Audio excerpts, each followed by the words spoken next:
Well, good afternoon to you all. Tony Virtue speaking, Virtue and Partners, with our regular monthly update. The RBA just lifted rates by 50 basis points, as expected by the market, really trying to front load these interest rate rises so we can get to a peak as quickly as we can and a level of normality in managing the cost of capital. Possibly counterintuitively, July was a very strong month for equity markets, primarily based on the fact that we may be reaching the peak of interest rate rises quicker than was markets had anticipated even 3 or 4 weeks ago. So that's a positive sign. What's the logic behind that? There are 6 main reasons I've listed here, which I'll quickly walk through, which are the main considerations to determine interest rate policy. First thing I'd say to you is this time last year, we were in lockdown, if you remember, here in New South Wales. So, that's probably not a good base case to determine CPI over 12 months. Last year was an incredibly different time, and what we saw, a lot of people saving money, which brings me to the second point. We now have quite a few clients overseas, particularly in Europe, spending good money at the moment, spending these savings. So that's quite inflationary. They're spending more money on flights. It's hard to get around, shortage of hotels, etc. That will dissipate as people kind of catch up and get it out of their system there. Third thing I'd say is that eventually the borders are opening. New government now desperately trying to get these visas processed so we can get all our 457 visas in. This will help. We've had 3 years of basically no migration into Australia. We actually lost our people in this country by employment. So the net effect of that is that should fill some of the supply gaps. That will be helpful for reducing some of these inflationary pressures. Fourth thing I'd say is that the US technically now is in recession. They had 2 months of negative growth. They can spin it any which way they like. That's the figures. So you're less likely to go hard on lifting interest rates. They went up 75 basis points last week. Some people were looking at 100.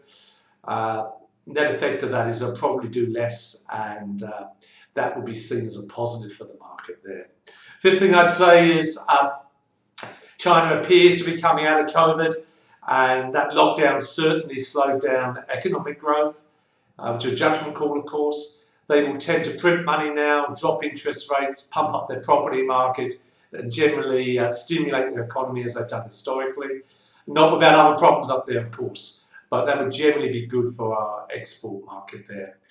Finally, I'd say that difficult situation of the illegal attacks into the Ukraine, it does look like it's become a bit of a stalemate now, and we are beginning to see some of that grain getting out of the Black Sea.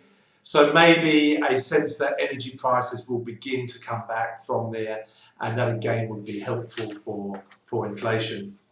The little graph just shows there inflation looking pretty rough at a 40-year high, but you start taking some of these things out and you come back to a more normalised position, and we're hoping about 18 months' time to be back to 2 to 3% there.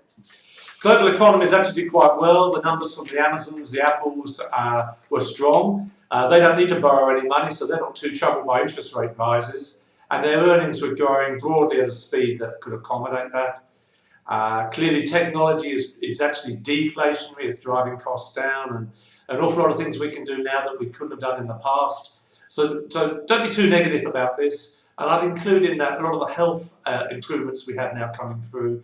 There's some terrific improvements out there, improving everyone's quality of life. So we should be reasonably optimistic about where the world is coming from. Australian reporting season has started.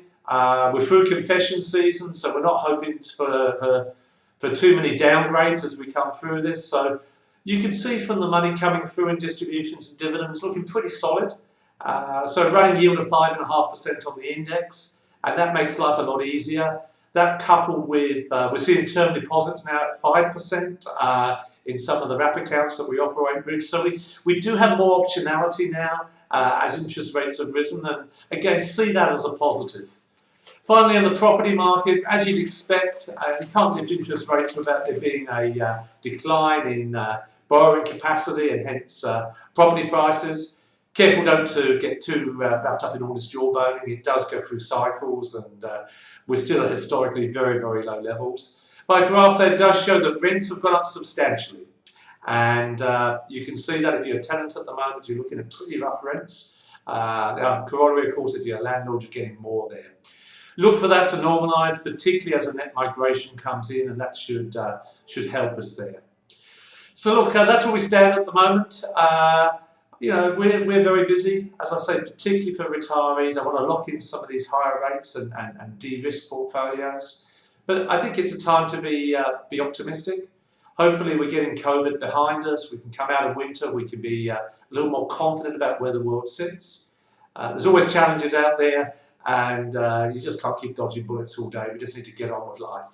So that's enough for this month. Tony Virtue, when experience pays.